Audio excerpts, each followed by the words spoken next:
ఇప్పుడు దీపం పెట్టేటప్పుడు ఎలా పెట్టాలి? ఆచరించాల్సిన నియమాలేంటి? జాగ్రత్తలేంటి? నిజానికి దీపం పెట్టమంటే ఇవన్నీ ప్రశ్నలు వస్తాయి.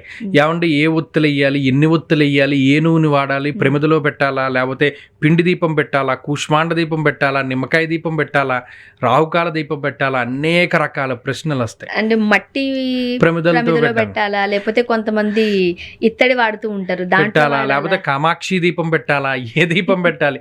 కామాక్షి దీపం పెడితే అటు తిరిగి పెట్టాలా, ఇటు తిరిగి పెట్టాలా? అది కూడా సమస్యే కదండి.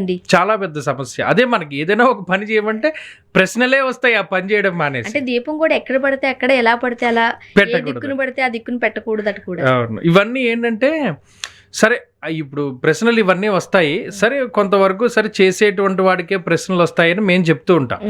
మనకి శాస్త్రంలో ఏం చెప్పారు? సాధ్యం త్రివర్తి సంయుక్తం వహ్నినా యోజితం ప్రియం అన్నారు. అంటే 3 ఒత్తులు కలిపి ఒక ఒత్తి కింద వేసుకోవాలి.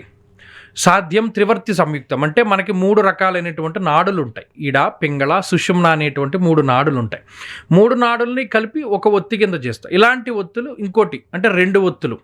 అక్కడ ఏమైంది? 3 కలిపి ఒకటి, 3 కలిపి ఒకటి, 2 వేసుకుని దాంట్లో మన శక్తి కొద్దీ ఆవు నెయ్యి వేసుకోవచ్చు, కొబ్బరి నూనె వేసుకోవచ్చు, ఇంకా రకరకాలుగా విప్ప నూనె వరకు వేసుకుని చక్కగా దీపారాధన చేయవచ్చును. అది మనకి ఏది లభ్యమైతే అది. మన దగ్గర దీపారాధన కుంది ఉంది, ఇత్తడిది ఉంది, వెండిది ఉంది, బంగారంది ఉంది, ఇంకోటి ఉంది. ఎందులో అయినా మనం దీపం పెట్టుకోవచ్చు. ఇప్పుడు ఒకసారి వెలిగించిన దీపం మళ్ళీ సాయంత్రం కూడా పెట్టుకోవాలి కదా దీపాన్ని. అప్పటి వరకు ఆ దీపం వెలుగుతూనే ఉండాలా? అక్కర్లేదు. ఈ మధ్యన అదో చాదస్త చాలా మంది దగ్గర ఉన్నది. అంటే నేను విన్నాను, అంటే కొంతమంది దీపం వెలుగుతూనే ఉండాలి అన్న కాన్సెప్ట్ పెట్టారు, ప్లస్ దానికి ఒక పాజిటివిటీ ఆపాదించారు.